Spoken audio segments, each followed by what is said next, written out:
Hey everybody, welcome to another episode of On the Delo. This is episode 157, calling this the Delo dynamic. Yes, building relationships that matter. If you know me, you know my whole life has been about communication, building relationships, and really just getting myself involved in people's lives as much as they let me, right? I am excited to talk about all the things we're going to talk about today. I've got a quick one for you here, 20 minutes or so. But that being said, I hope you enjoyed the last one on FOMO. I had fun just kind of talking about solo subjects here for a while. Have not had a guest on, I believe, all year. Have had some, let's just say, technical things that I got to get worked out. Eventually, I will have guests on, and it's funny because a lot of people are approaching me now. When I say a lot, probably about 5 in the last month that have approached me to be on the podcast that want to do it online. And I'm just not a Zoom person. And I've never done a podcast that has not been in person. So I eventually want to get some more people back here in the studio. I got my Dr. Park. She's wonderful. I'd love to get her in here. I got to get Jeremy back in. I've got another guy, Dr. G, that Jeremy interviewed that I want to get in here. So there's a lot of people. I'll have some more guests on. That being said, I'm rambling. It's Sunday morning. Got a lot of energy. This is Sunday morning before MetCon. If you watch the I Am the Delo Instagram, you can see every Sunday I'm out there probably doing exercises that a 51-year-old man should not do. Absolutely tortures and destroys my body. I'm sure it's doing more harm than it is good. But for whatever reason, I just enjoy it. I love the community that it serves. Mr. Jeremy Scott Fitness is a great facilitator, and we see all the same people on Sunday. It's kind of like my church of pain. That's what I'm going to call it, church of pain. Jeremy Scott, speaking of which, we have our mastermind going over a year strong. It's going amazing. I really hope that some of you will check out the free material that we're launching. We also have some courses that we are launching that you can buy solo, but more importantly, if you want some one-on-one time with Jeremy and myself, it's a very limited group. We are looking to add some more people come April 1st and beyond. And so we'd be excited to have you if you are interested whatsoever. We talk about business. We talk about how to uplift your business. A lot of this podcast is about my life and what I've done to create a multi-million-dollar insurance agency by not being an over-the-top douchey salesperson. Now, I will say that there are some people out there that are probably not fond of me, and that's cool. I don't know who they are because when they post on my website, they use fictitious names, which is not cool. But seriously, if you can just be yourself out there and not worry about the context of what everybody else is saying, that's all that matters. And if you know the relationship within yourself is good, that's all that matters. So I want to talk about building relationships, again, that matter. But check it out, Built Different Mastermind. I'll have the link in show notes and rock and roll that. Also, I do have my book, Reignite Your Spark, just getting started. It's still out there. It's on Amazon. There is an amazing picture of me with my shirt off on the back. Check that out. I know that's something that everybody wants to see is a 51-year-old half-naked man. But I do have some great tips in here. Cultivating relationships is one of them. You know, invest in your inner circle, expand your network. We talk about engaging in hobbies, prioritizing self-care, creating nostalgia triggers. So all sorts of stuff that I talk about on the podcast are all reflective in this very short and easy to read book, which is really not a book per se. It's more of a marketing tool for me to get you to buy it so that you can maybe pick up 1 or 2 cool things out of it, right? Let's not BS each other. Okay, so I got Magic Mind. I'm gonna slam a little bit of Magic Mind like I need any more energy this morning. My wife is probably at home drinking coffee with the dogs, just getting up right now. It's like 6:30 in the morning out here. On a Sunday. I have an office here in Scottsdale. And it's about, I don't know, close to 3,000 square feet. I've had it for last 14, 15 years. I keep looking at the bill. It's like almost paid off. I'm very excited about that. I like to own things, right? Don't we all? And it's so peaceful to just come in here and get so much done first thing in the morning. So, okay. Are your relationships, are they lifting you up? Or are they dragging you down?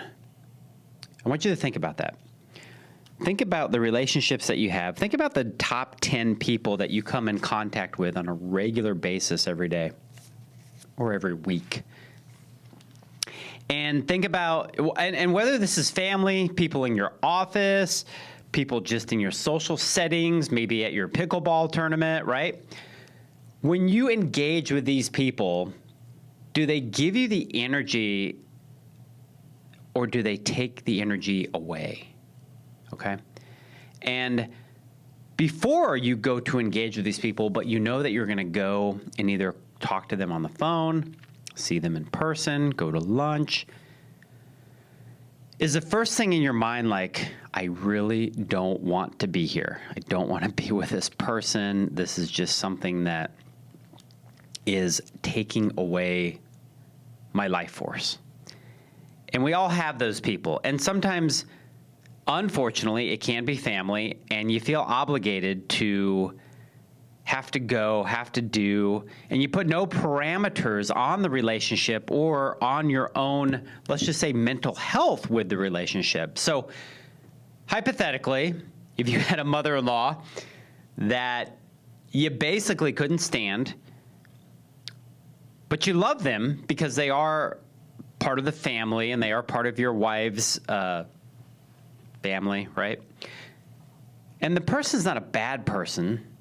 It's just a person that you know that when you're in certain situations, you just want to punch yourself in the face. And that's not a good place to be. And when you're away from that person, but yet you got to go see that person again, and you're expecting to punch yourself in the face again because you got to be there because it's family, it's a very hard position to be in. Now, that being said, we all have choices. We all have things that we can do. You don't have to be there, right? So sometimes people, if you're good at this or if you can, you just pull away and you don't put yourself in that situation. But sometimes you need to do it for the other person that you love and you want to be around. Now, doesn't mean that you have to go to dinner with everybody and put yourself in these situations where you feel trapped, but you definitely want to set up your parameters with people that, let's just say, taketh the energy away or make you feel uncomfortable, that you still feel you have some sort of an obligation through other people that you care about, and you put the parameters around to protect yourself, to protect your mental well-being, to protect your force field. We all have energy. We all have light energy. We all have force field. And the thing is like none of us are Gandhi. I don't care what you say. None of you are Gandhi. Gandhi is hardly even Gandhi. Gandhi's been Gandhi for a long time, right? And I haven't seen another Gandhi since him. So the fact of the matter is that we all think that, oh, yeah, we can come in. It's just not going to work. And I can relate this to real-time experience just about certain things that happen. Again, when you're in other contexts of a relationship, let's just say it's a work relationship. Let's just say it's somebody that drives you insane at work, or they do things that just don't resonate. That's a different situation. Sometimes when people do things that don't resonate, and if we get into the aspect of like people being unethical, right? To me, that's a call out. That's a like, hey, this ain't gonna work for me. You need to change how you're doing these things because there's no ethics behind it. That's a little bit different than somebody just being annoying, especially in the workplace. And those are things that should be, in my opinion, called out and put to the forefront of whomever it needs to be. So again, we have all sorts of different components, all sorts of different relationships. I'm sure that we've all fallen into that. The first matter being the family matter, and the family matter is huge. And a lot of times we feel obligated to always take care of family because it's family. And at the end of the day, they're just human beings. They're human beings. Sometimes they're human beings that decided to get together and create us, right? But they may not be the healthiest relationship for us. So all we can do is love, but sometimes we need to love from afar. Because if we don't, and we find ourselves in those situations, it can really wreak havoc on our spirituality, our energy, and even our relationships that we are, let's just say, in love with, right? So how do we audit? What is the audit process for these relationships? Let's talk about that. So we want to create like a framework, an outline, something like, okay, let's evaluate who we're spending the most time with. So think about this in your head right now as we're speaking about this. Who are let's just go top 5 people that we spend time with on a daily basis, right? Might be your wife, might be your husband, might be your kids. Okay, all good, right? Maybe there's some things in those relationships that aren't necessarily all good, but for the most part, let's just pretend that we all have good relationships with our spouses, our kids. I would even throw animals in there. I have a great relationship with my animals. We talk to each other, we play, we do kissies, we go on walks. I mean, if you don't have an animal to talk to, has one of your best relationships, I would strongly advise, again, this is not medical advice, this is spiritual advice. I would strongly advise getting a pet. And get a cat, get a bird, get a lizard. I have a lizard that I talk to every day. Lizard makes me happy. But again, evaluate these relationships. Now, let's evaluate maybe the relationships that you have as far as friends on a daily basis. Who's that one friend that you talk to? Why are you talking to that friend? Are you talking to that friend to talk bad about other people? Are you talking to that friend to complain about their work, or you to complain about your work, or to complain about your spouse, right? What is that relationship doing? Is that putting you down the spiral of negative effects that you can't get out of? So instead of working on the relationship you might be complaining about with somebody that you complain with, my advice, again, not a doctor, would be to go work on that relationship or get out of that other relationship, because it is one of those that, is a main part of your life. And maybe that friend that you're with is not the best friend for you because they keep taking you down that hole. Just something to think about. And it's the same with work. We spend a lot of our time, if not most of our time, if you think about it, 5 days a week out of 7, right? The most people, 8 hours a day, if you're not working from home all the time. But if you're in a work environment, a lot of times you will spend time, and you'll have your cliques at work, at the water cooler, all around people, this and that. And you talk about the same stuff, and you complain about the same stuff. So instead of doing something about it within the context, there's just a lot of, right? Do something about it. Do anything about it. Or walk away from that relationship at work that makes you feel that way. Or go confront the person that the other person who you're talking to is talking about, and find out what's really going on. Because again, there's always 3 sides to every story, which is my favorite Extreme album, by the way. You should listen to it if you're into 90s, 80s rock.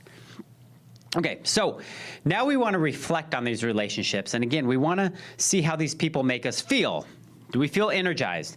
I have people in my life that I know that if I'm going to go see them, I'm excited to see them, right?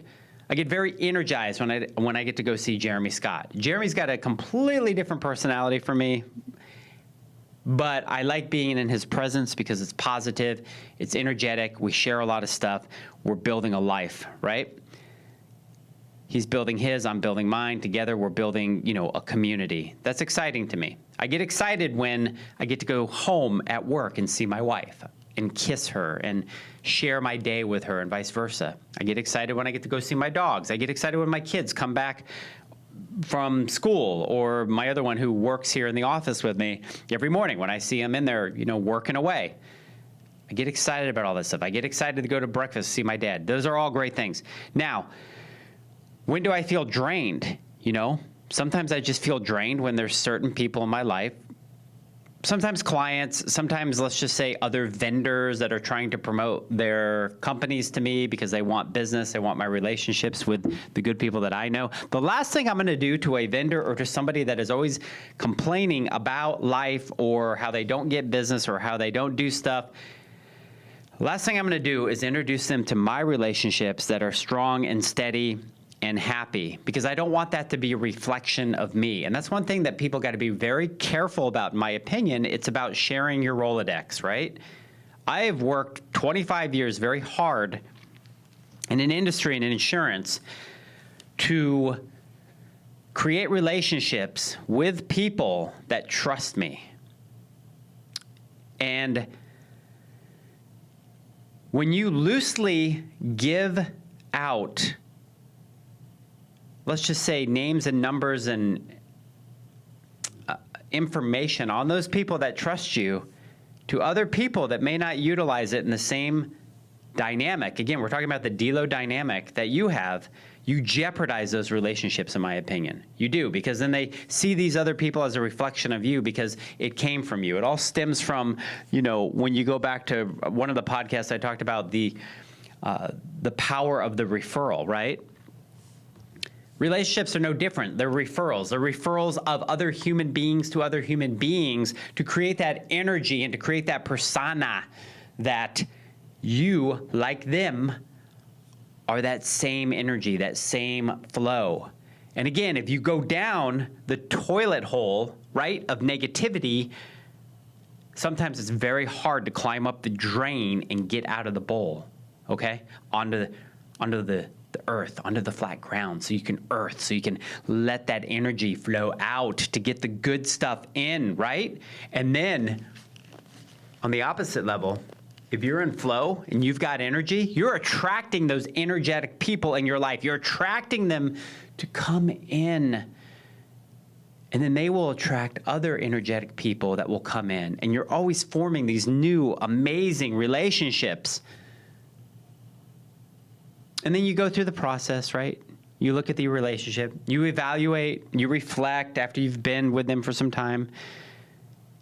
And then I would say you decide which relationships of all of them nurture you and which ones you want to distance yourself from. So prime example, again, I'm in the insurance industry for the most part, really for the big part. And I got to go to these functions, right? I got to go to these functions where there's a lot of other, let's just say, agency people. I don't know if you call it jealousy, if you call it envy, if you just call it, and on both sides. Like, I look at some of these great big agencies and what these people are doing and how they're doing it, and I have some envy, and maybe there's some deep down jealousy because maybe there's something different they're doing that I wish I could do, or I haven't gotten to do, or I just have roadblocked myself. So I go to these big events, and there's always this side-eyeing in the beginning. But now, in my older age, I have decided to befriend any and everybody. I literally just went to a function where I sat next to a guy who took on one of my ex-employees that didn't end great, didn't end bad. It was just an ending, right? So it was time for both of us. And he took on this old employee, salesperson. So I always associated the name of this person that I'm sitting next to, because it was his agency and his name on the agency, has somebody that was, let's just say, quote unquote, bad, right? I didn't know this person. I didn't know they're bad. I would run into them when we would compete with each other on quotes or this and that. And me having that persona of type A and always wanting to win and always wanting to be the best, in my vertical of hospitality insurance, this guy had a hospitality risk. And there was no way I was going to lose to him. So I did. I wrote the account. I did a better job. The client had sought me out. Not a big deal. I know that's in the back of this guy's head. I know that he knows who I am because he took a guy. And then you have all the verbiage from the salesperson that left my agency over to this new place. Why didn't it work out? What is DeLorenzo? What is Delo like? What is this and that? And there's always going to be that other person's perspective, which is going to be correct. It's their perspective. So it's always correct from their mindset. Doesn't necessarily mean that there's 100% truth to it, because again, three sides to every story. But my actions or my inactions are going to create a perception, and it's going to create something that might create some sort of negative component to who I am and how I do things. And that's okay, because we don't all do things the same. We don't all necessarily agree that your way is my way and vice versa. So I go and I sit next to this guy at the insurance event. This was just a couple weeks ago. First time I ever met the guy in person. I'd seen his little bald head and all that stuff on his signature page. And I knew who he was, and we all had name tags, so it was obvious. And I've now made it my mission to make sure that I befriend these people in a way that, look, I don't need to go out to dinner with you and befriend you, but I don't want the context of the energy to be bad when I'm in a situation, so I want it to be good. And say, hey, how are you doing? Great. How is your family? And I keep it very surface layered, but at the same time, it's not aggressive. And when I was younger, I felt a very aggressive nature to who I was. I felt like there was always this puffing up that needed to be. But now that I'm older, I've made money, I'm secure, I feel safe. That's the thing. When you feel safe, I really think that the component of your relationships can be ones that feel safe with inside you as well. So we ended up chatting, had a great conversation, and it was really nice to get to know this person and who he was. And now, maybe not, I might be as aggressive or I might not be when it comes to coming across, one of his clients that approaches me about getting other insurance. But one thing that definitely is true about me and going forward is any time that somebody asks or has a notion or they talk about their other agent, I have nothing to say. I have nothing to say but good stuff. You know what? They've been around a long time. I'm sure they're amazing at what they do. Let me see what I can do, because that's all that matters, is in context of who I am and what I do.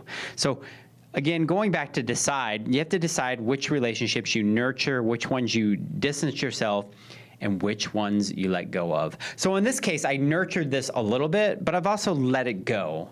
There's so many different things. And as you get older, we always read the memes, and my wife and I kind of joke, your relationship bucket gets smaller, meaning that you have less people that you want to put the time and effort in on a daily basis, because you have less time, and you want to spend more time with those that resonate 100% with you, and you feel fulfilled. Because there's only 24 hours a day, 365, 20, however many seconds. Anyways, that is how.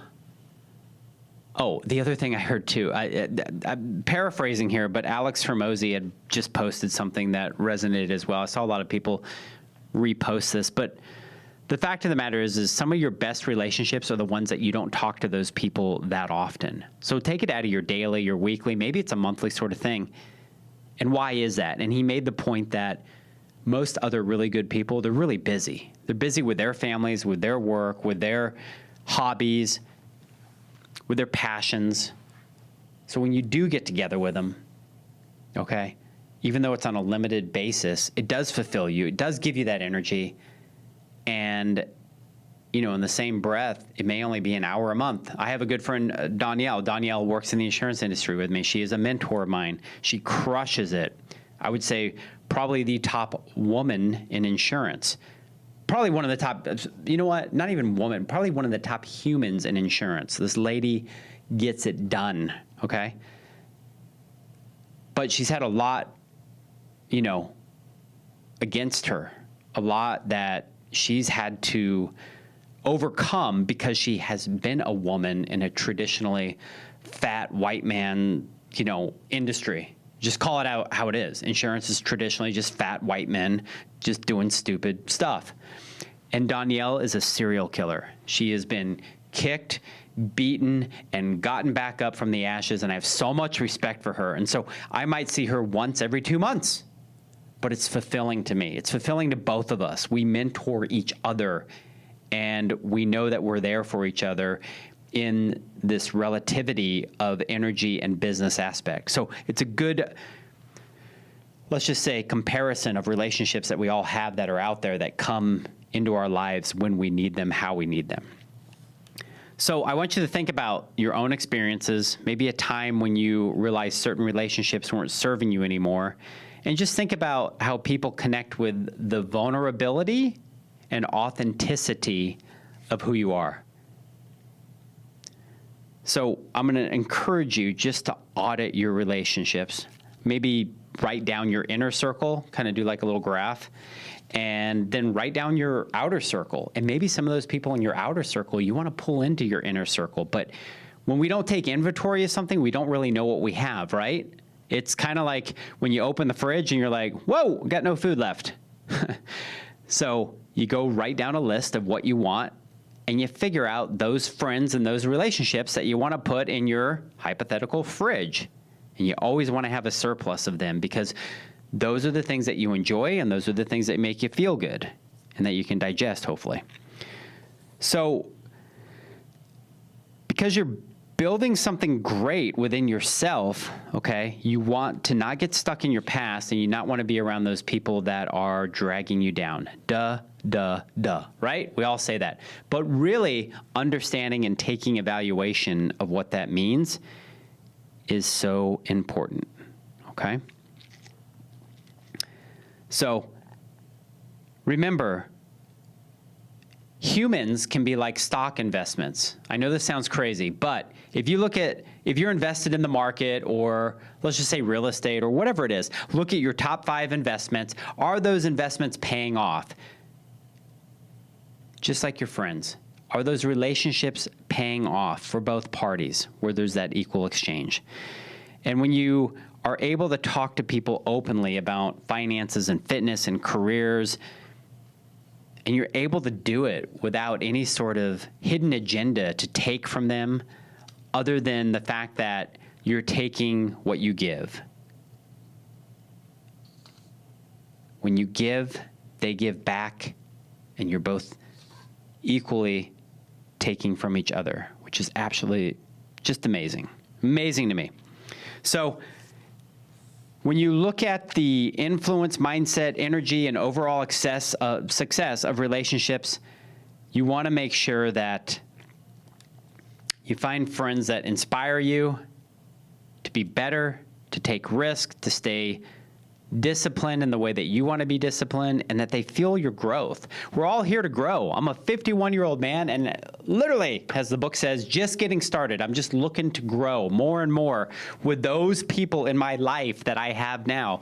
And over time, all my relationships have changed. I still have childhood friends from elementary school. I had one that just flew out to see me, not specifically me, but he was on a business trip to Arizona from Atlanta, and he took the time to reach out to me, and we spent 2 hours together. Hadn't seen each other in 15 years.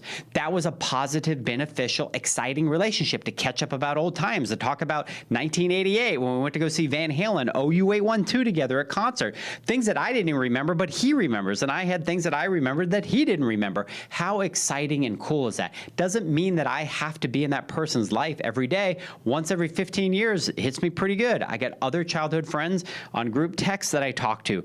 It's a dopamine hit of good energy when you are able to look at those relationships as continuous relationships. Yes, there's a lot of the past there. There's a lot of the nostalgia effect that I love to go down that rabbit hole with. And those are all great things as well.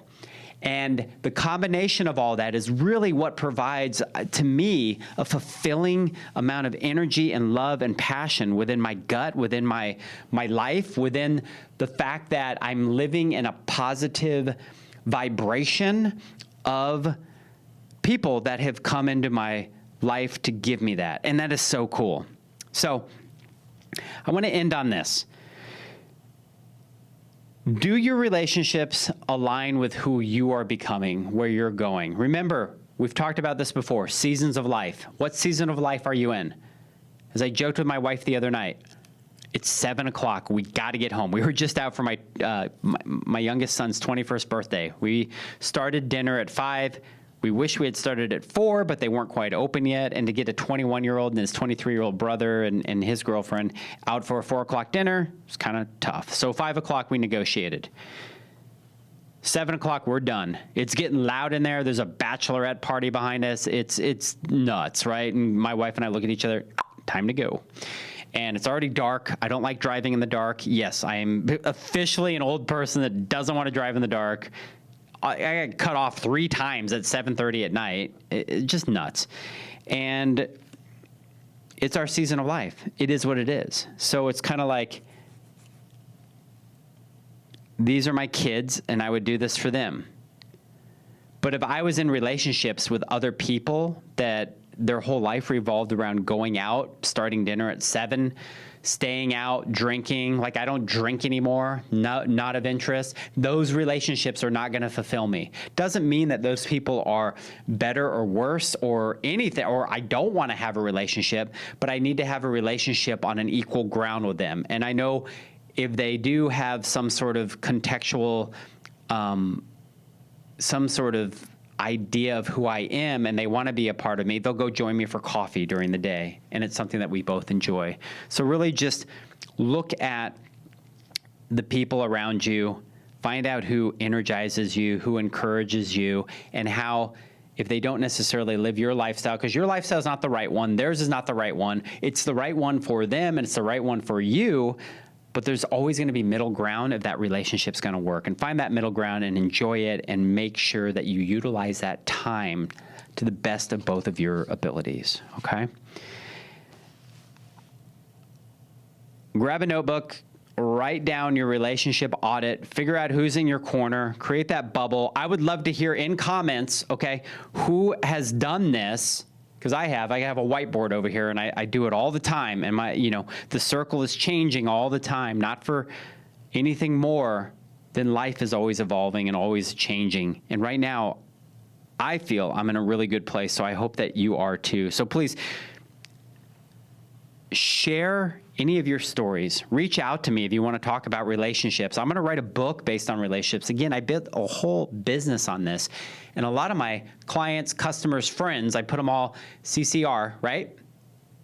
I put them all in that category of relationships. Some I see once a year, some once a quarter. But it's about having that relationship with them, understanding what's going on with their life personally, their family, and their business, and how I can help them and be a positive effect, not just for their business, not just to sell them an insurance policy or a website or whatever it is that I'm doing that day, but to help them with my experiences in life that might help them through a part of their life. And when I look at my calendar every week and I see who I'm lined up with, whether they're new, whether they're old, relationships, I want to make sure that I'm doing the right thing to give my 110% and that I'm looking forward to it. So thank you everybody for listening. Please leave me a 5-star. If you can leave a review, just say, hey, Delo's cool. Great podcast. I want a relationship with Delo. I love my relationship with Delo. Whatever you want to do. Follow me on Instagram at @IamTheDelo. Check out the mastermind. Have a great day. Seriously, if you got to the end of this and you're listening, I want you to sincerely have an amazing day. And I want you to reach out to me. And if you have some positive mojo or energy or anything you want to give, I will give it back. Just let me know. And I love doing this. Like I said, this is episode 157, solo podcast. So again, thank you for listening. I'm going to go stretch it out, get ready for MedCon. Hopefully I will not throw up this week. I'm on a streak of not throwing up at MetCon. Again, why we do this, I don't know. It's the relationship, right? So until then, I hope you all go build that inner circle and have fun with those that you love and respect. Peace out.